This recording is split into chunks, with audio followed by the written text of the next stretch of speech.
மாரியம்மன் கோயில் கும்பாபிஷேகம் வெகு விமரிசையாக நடைபெற்றது. வேலூர் மாவட்டம் கேவிக்குப்பம் அடுத்த லத்தேரி அருகே செஞ்சி கிராமத்தில் மகாமாரியம்மன் கோயிலில் கும்பாபிஷேகம் விழா வெகு விமரிசையாக நடைபெற்றது. கும்பாபிஷேக விழாவினை முன்னிட்டு கணபதி ஹோமம், சுதர்சன ஹோமம், அஷ்டலட்சுமி ஹோமம், நவக்கிரக ஹோமம், கோபூஜை, தன பூஜை, வாஸ்து சாந்தி, பிரவேச பலி, அங்கூரார்ப்பணம், மகாபூர்ணாகுதி, இரண்டாம் கால யாக பூஜை, தத்துவச்சனை, ஸ்பர்சஹாகுதி, யாத்ரா, மகாபூர்ணாகுதி, தானம், கடம் புறப்பாடு ஆகியவை நடைபெற்றது. இதனையடுத்து வேத மந்திரங்கள் முடங்க கோவில் கோபுர கலசத்திற்கு புனித நதிகளிலிருந்து கொண்டு வரப்பட்ட புனித நீர் ஊற்றப்பட்டு மகாமாரியம்மனுக்கு கும்பாபிஷேகமும் விழா வெகு விமரிசையாக நடைபெற்றது. இதில் பக்தர்கள் பக்தி பரவசம் பொங்க கோவிந்தா கோவிந்தா என கோஷங்களை எழுப்பினர். பின்னர் பக்தர்கள் மீது புனித நீர் ஊற்றப்பட்டது. இதனைத் தொடர்ந்து தீபாராதனை நடந்தது.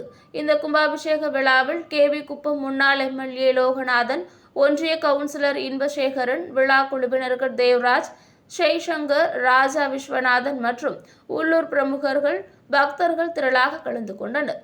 பக்தர்களுக்கு அன்னதானம் வழங்கப்பட்டது. விழா ஏற்பாடுகளை ஊர் பொதுமக்கள், இளைஞர்கள் செய்திருந்தனர்.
எல்லாரும்